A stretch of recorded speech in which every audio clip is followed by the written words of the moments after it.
عرب کے اندر سال کے بعد عورتوں کا ایک میلہ لگتا تھا خانہ کعبہ کے پاس، صرف عورتیں اکٹھی ہوتی تھی، میلہ لگا ہوا تھا۔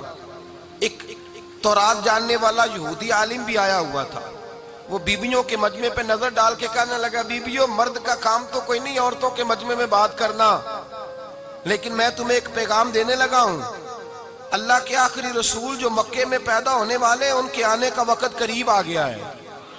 وہ بیوی بڑی خوش نصیب ہوگی جنہیں ان کی رفاقت ملے گی۔ عورتوں نے جب دیکھا کہ مرد آ گیا عورتوں کے میلے میں تو انہوں نے ڈانٹا جھڑکا، کہا چل اٹھا اپنی کتابیں اور نکل جا۔ حضرت خدیجہ کہتی ہیں باقیوں نے ڈانٹا پر میں نے بات پلے سے باندھ لی، میں نے پلے سے باندھ لی اور میں انتظار کرنے لگی کہ اللہ کرے وہ نصیب میرے ہی ہو، اللہ کرے مقدر میرا ہی کھلے۔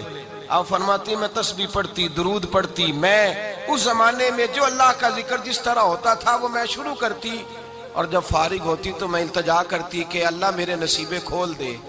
کہتی ہیں آہستہ آہستہ آہستہ آہستہ میں حضور کی تعریف سننے لگی، آہستہ آہستہ تعریف سننے لگی۔ نبی پاک صادق ہیں، امین ہیں، سچے ہیں، دیانتدار ہیں، اس برے اور میلے معاشرے میں بھی وہ سب سے اعلیٰ بھی ہیں اور سب سے اجلے بھی ہیں، وہ سب سے پاکیزہ ہیں۔ میں سننے لگی تعارف، آہستہ آہستہ میں ان کی گرویدہ ہونے لگی۔ ادھر نبی پاک صلی اللہ علیہ وسلم اپنے چچا جناب ابو طالب کے پاس رہتے تھے، قحط آ گیا، حالات بگڑ گئے۔ حضور سید عالم صلی اللہ تعالی علیہ وسلم سے چچا کہنے لگے بیٹے اگر مال تجارت لے کے شام جاؤ تو بڑا نفع کماؤ گے، ہمیں ضرورت بھی ہے، اور اگر ہو سکے تو ختیجہ کا مال لے کے جاؤ۔ نبی پاک نے کہا چچا میں نہیں کہوں گا کسی سے جا کے، میں نہیں کہتا کسی سے جا کے، جو میرے نصیب میں ہوگا میرا رب خود عطا فرمائے گا، میں نہیں کہوں گا۔ مصطفیٰ نے تو نہیں کہا۔ حضرت خدیجہ رضی اللہ تعالیٰ عنہ کہتی ہیں میں نے خود اپنی خادمہ کو بھیجا، میں نے کہا جا کے پوچھو تو صحیح کہ میرا مال قبول ہوتا بھی ہے کہ نہیں، پوچھو۔ نبی پاک صلی اللہ علیہ وسلم سے پوچھا، حضرت خدیجہ کی خواہش ہے کہ آپ مال لے کے جائیں، حضور نے قبول کر لیا۔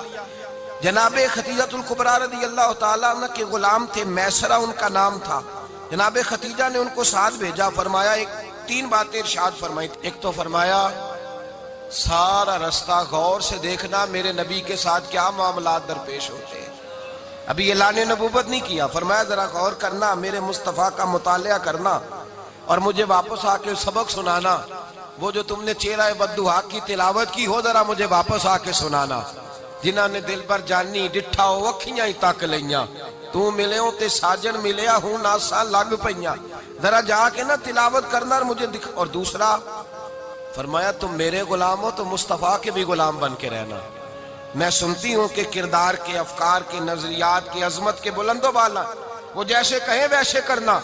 اور تیسری حضرت خدیجہ نے نصیحت فرمائی، فرمایا محمد ابن عبداللہ صلی اللہ علیہ وسلم کی رائے سے اختلاف نہ کرنا، یہ چلتے ہوئے معاہدہ کیا، جو وہ کہہ دے سو کر جانا۔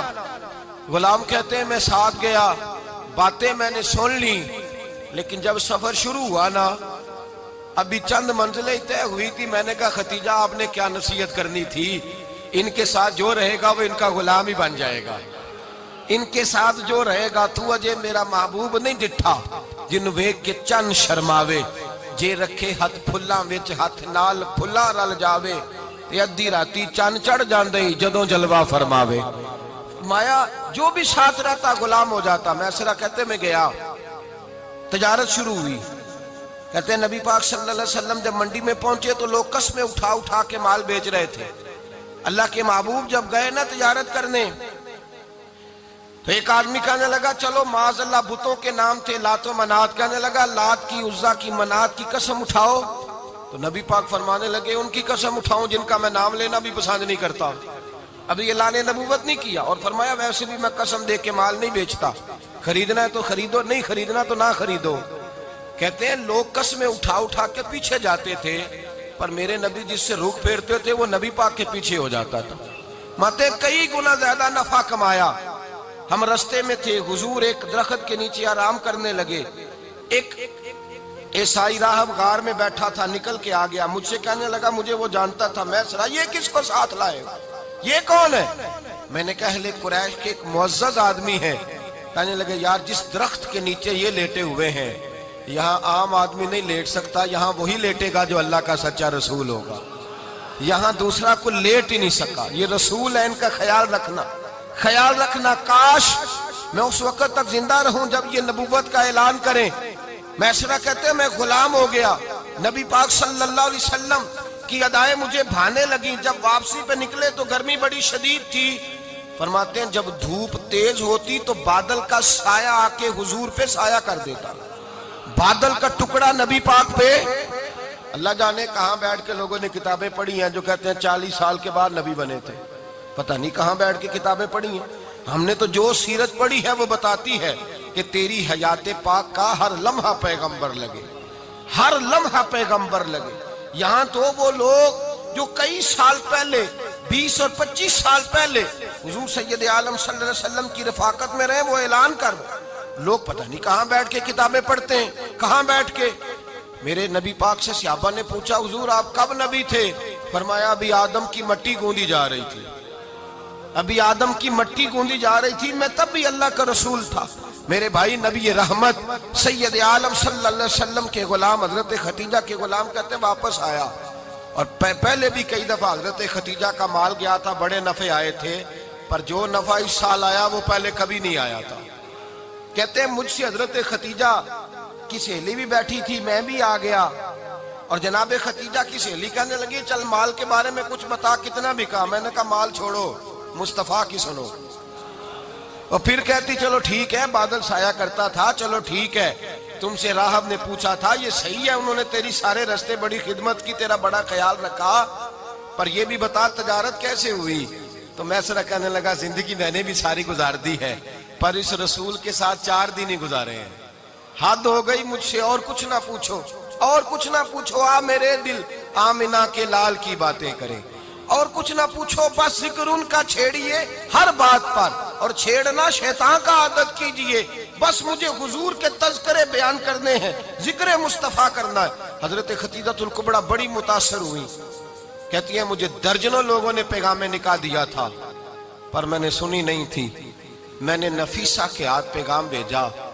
میں نے کہا میری عمر 40 سال ہے، ان کی 25 سال ہے، اور میرا اعمال اور طرح کا ہے. وہ شہنشاہ ہے، جا کے پوچھو تو صحیح، بھلا میں قبول ہوتی ہوں؟ پوچھو. نفیسہ کہتی ہیں میں آئی تو وہ خاتون جن کے لیے لوگ بڑے بڑے قریش پیغام دیتے تھے، پیغام لے کے آئی. تو رسول پاک نے عجیب رنگ بیان کیا اپنی سیرت کا. جب میں پہنچی میں نے کہا خدیجہ نکاح کرنا چاہتی ہیں؟ نفیسہ کہتی ہے میرا خیال تھا کہ کوئی اور ہوتا تو کرسی سے اٹھ کھڑا ہوگا، فوراً کہے گا اچھا جلدی کرو بات کرو. جب میں نے آ کے کہا نا حضور خدیجہ نکاح کرنا چاہتی ہے، تو نبی پاک نے میری طرف دیکھا، فرمایا وہ کہتی ہے کہ تم کہتی ہو؟ کہا وہ کہتی ہیں. تو حضور نے فرمایا ٹھہر جاؤ، میں اپنے چچا سے پوچھ کے بتاؤں گا، میں مشورہ کروں گا، میں پوچھ کے بتاؤں گا. آج بچوں کو کچھ سبق بڑے یاد ہیں. کہتے ہیں پسند کی شادی کرنا حضرت صاحب ناجائز ہے؟ پسند کی شادی کرنا کوئی ناجائز ہے؟ اور میں نے کہا بھائی صرف ایک ہی جائز چیز رہ گئی، اور کوئی شے جائز نہیں. یہ ایک ہی جائز چیز ہے جس کا فتویٰ سارے نوجوان پوچھتے پھرتے ہیں، سارے رانجے بنے پھرتے ہیں، مجنوں بنے پھرتے ہیں، سارے مئی وال ہو گئے. اللہ پاک کو ہدایت کی توفیق عطا فرمائے. سارے اس بری لت کا شکار ہو گئے. او بھائی نبی پاک سوائے خدا کے کسی کے پابند نہیں، لیکن میرے مصطفیٰ نے اپنی امت کو یہ درس دیا ہے کہ جو بڑوں کے شفقت کے سائے میں چلتا ہے اللہ اس کی مدد فرمایا کرتا ہے.